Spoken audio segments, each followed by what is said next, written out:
ආයිබෝවන් ඔයාලට ඔන්න ඉතින් ගොඩාක් රසට නූඩ්ල්ස් එකක් හදන්න තමයි අද මම යන්නේ. ඔයාලා දන්නවනේ කඩේ තියෙනවා කොත්තුමී කියලා නූඩ්ල්ස් දාතියක් පොඩි පැකට් එක. ඉතින් ඕවා කුඩා දරුවාගේ පටන් කවුරුත් කන්න කැමතියි. ඒකේ තියෙන ටේස්ට් එකට, ඒකේ තියෙන රසකාරක වල රසට කවුරුත් කැමතියි.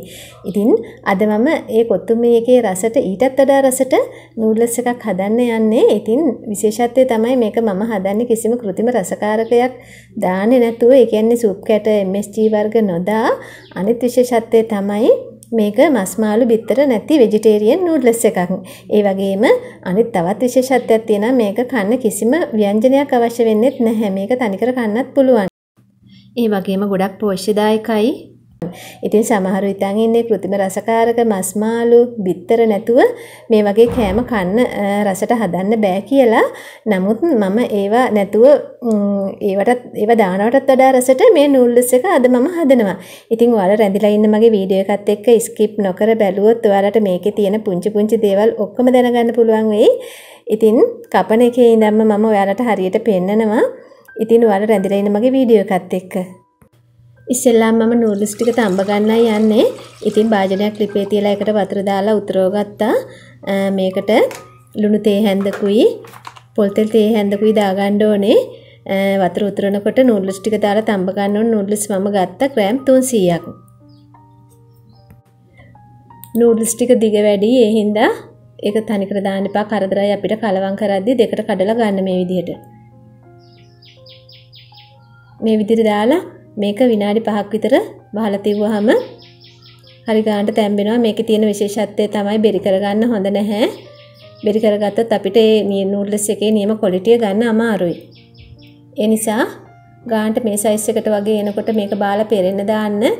අපි දැම්ම ලුණු ටිකක් දැම්ම ඒ වගේම පොල් තෙල් ටිකක් දාපු හින්දා මේක හොඳට වෙන වශයෙන් මේවා කරගන්න පුළුවන්. ඒ වගේම තියෙන අනිත් විශේෂත්වය තමයි නූඩ්ල්ස් ටික පෙරුණාම ගොඩක් වෙලා නිවෙනකන් තියන්න එපා පෙරෙන භාජනේ. අපිට ඇල් වතුර දාලා සෝදන්න වෙන්නේ ඒකයි. සමහරව ඇල් වතුර දාලා සෝදනවා නූඩ්ල්ස් ඒ උනාට එහෙම කරන්න ඕන නැහැ. මේක නිවෙනකන් පොඩ්ඩක් තුනී කරලා තියුවාම හරි. පොඩ්ඩක් මේ එහාට මෙහාට කරලා. මම මේ තරමේ අල ගෙඩියක් අරගත්තා. අර්ථාපල් ගෙඩියක් අරගෙන මේ විදියට කෑලි කපා ගන්න යන්නේ.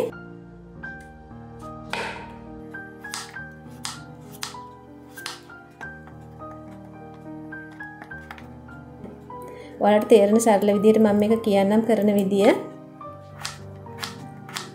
අර ටික ඒ විදියට තීරු කපලා මේ අතට අල්ලලා කපා ගන්න. මේ විදියට කොටුවට කපා ගන්න මේ ටික.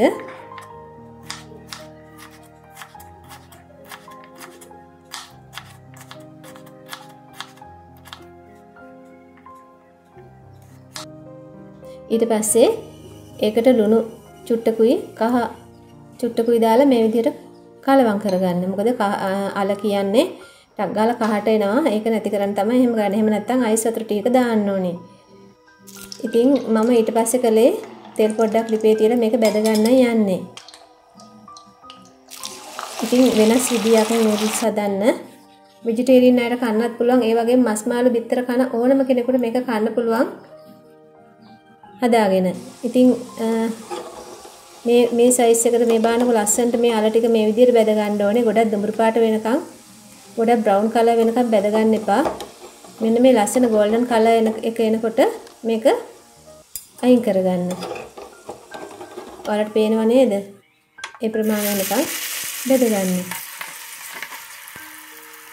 මම විදිහට ඔක්කොම බැද ගත්තා. ඊට පස්සේ ලුණු ගෙඩියක් ගත්තා. ඒක මේ විදිහට කපා ගන්න.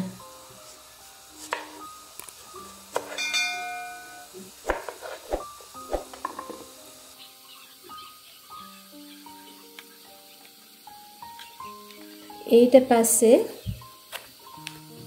මේක මේ විදිහට රවුන්ඩ් වෙන් කරලා දාගන්න. ඊට පස්සේ කරපිංචා ටිකක් තියෙනවා. ඒකත් මම බෙද ගන්නවා. කරපිංචා ඉති 4-5 කරපිංචා වැඩි වුණා කොච්චර වැඩි වුණත් කමක් නැහැ. ඔයාලට කියනවනම් ගොඩක් මේ විදිහට බෙද ගන්න. මේක බදිනවා කියන්නේ දානවා ගන්නවා. එච්චරයි. වැඩි වෙලා තියන්න එපා තෙලේ. තප්පර ගානක් තිබ්බම ඇති. දැම්ම ගමන් ආයෙ ගන්න. නැත්තම් කරපිංචාවල තියෙන ලස්සනයි ගුණයයි ඔක්කොම විනාශ වෙනවා. කරපිංචා ටික දාපු ගමන් බැදෙනවනේ. මේ සයිස් එකේ කැරට් වල දෙකක් මම ගත්ත සුද්ධ කරලා සෝදලා ඉතින් ඒකත් අර අල කැපුවා වගේ ඊට වඩා චූටියට මේ විදිහට කපා ගන්න. ඔක්කොම මම කොටුවට කපා ගත්තේ මේ තියෙන ලීක්ස්. ලීක්ස් මෙතන ග්‍රෑම් 250ක් විතර කොළ හරිය විතරයි ගත්තේ. මතක තියාගන්න ලීක්ස් ගන්නකොට අල ගන්න එපා. ඒක කපා ගන්නේ මම දික් අතට. මේ බලන්නකෝ. මෙන්න මේ විදිහට කපා ගන්න. අපිට කෑම රස වගේම එහට ලස්සනත් ඕනේ. ඒ හින්දා තමයි මම මේ කපා ගන්න විදිහ ගැන පොඩ්ඩක් පෙන්වුවේ ඔයාලට. මේ තියෙන සුදු ලුණු. අපිට සුදු ලුණු ටිකක් කපා ගන්න ඕනේ මේ විදිහට. අපි කෘතිම රසකාරක දාන්නේ නැහැනේ. ඉතින් අපි රසකාරක හදාගන්න යන්නේ. අපේ තියෙන කුළු බඩු වර්ග වලින්. මේ විදිහට චූටි කැලි කපා ගන්න. මේක තලන්න එපා. තලා ගන්න වෙනම තියෙනවා. මේ අපි මේක හදාගන්න යන වෙනම එකක්. ඒ හින්දා මේ ටික කපලා ගන්න ඕනේ. ඔයාලට පේනව නේද සුදු ලුණු කපපු විදිය මම. ඉතින් මේ තියෙන්නේ සුදු ලුණු ටික. දැන් ඔන්න අපේ කපා ගන්න තියෙන දේවල් ටික ඉවරයි. දැන් මම කිව්වා අපි රසකාරකයක් හදාගන්න ඕනේ මේක රසට හදන්න නම් කියලා. ඔන්න ඒකට අවශ්‍ය වෙන ද්‍රව්‍ය ටික තමයි මේ තියෙන්නේ. මෙතන තියෙනවා ලුණු තේ හැන්දක් විතර. මෙතන තියෙනවා සීනි මේස හැඳි 2ක් විතරයි. කෑලි මිරිස් මේස හැඳි 3ක් විතරයි. කපාගත්ත සුදු ලුණු ටිකයි. තෙල් ටිකක් ආයේ ලිපේ තියුවා. මෙතට දාගන්න පුළුවන් අපිට තෙල් මේස හැඳි 2ක් විතර. හීනියට කපාගත්තු සුදු ලුණු ටික දාලා හොඳට බැද ගන්න ඕනේ. මේක අමුවට නෙමෙයි හොඳට බැද ගන්න ඕනේ සුවඳ එන සයිස් එකට. ඊට පස්සේ ලිප ඔෆ් කරන්න. ලිප ඔෆ් කරලා අපි ගත්ත කෑලි මිරිස් ටික දාගන්න. දාලා මේ විදිහට පොඩ්ඩක් එහාට මෙහාට කරලා බැද ගන්න. මතක් කරලා ලිප ඔෆ් කරන්න. ඊට පස්සේ ලුණු ටික හොඳට මික්ස් කරන්නයි තියෙන්නේ. ඊට පස්සේ මේ ලිපේ තියෙන රස්නෙම තමයි මේ ටික මේවා කරගන්න ඕනේ. ඊට පස්සේ සීනි ටික දැම්මා මම. ඉතින් ඒකත් එහෙමම හදලා අයින් කරගත්තා මම. දැන් මම තලා ගන්න. ඒ කියන්නේ චොප් කරගන්න ඕන ද්‍රව්‍ය ටික දාගත්තා. ඒ මොනවද දන්නවද? සුදු ලුණු, ඉඟුරු, කරපිංචා. ඒ ටික දාලා හොඳට චොප් කරගන්න. මේ තියෙන්නේ ඔයාලත් එක්කම ලැහැත්ති කරගත්තු ಜಾති ටික තමයි. ඉතින් පෙන්වන්න බැරි වුණේ තක්කාලි සෝස් මේස හැඳි 2ක් තියෙනවා අරගෙන. ඒ වගේම ගම්මිරිස් කුඩු තේ හැන්දයි, ලුණු කුඩු තේ හැන්දයි. ඉතින් මම තව දෙයක් මෙතන කරනවා. ලුණු චුට්ටක් අත ගා ගන්නවා මේ කපාගත් ද්‍රව්‍ය වල. විශේෂයෙන්ම ලීක්ස් වල ලුණු ටිකක් දාන්න ඕනේ. දැන් අපි බලමු මේක හදාගන්න. තෙල් දැම්මා මම මේස හැඳි 2ක් විතර. දාලා ඉස්සෙල්ලාම දැම්මේ තලාගත්ත සුදු ලුණු, කරපිංචා, ඉඟුරු. ඒ ටික දාලා හොඳට බැදෙන්න අරින්න. ඊට පස්සේ දැම්මේ රවුම් කපාගත්ත දී ලුණු ටික. මේ ටිකත් හොඳට බැදෙන්න අරින්න.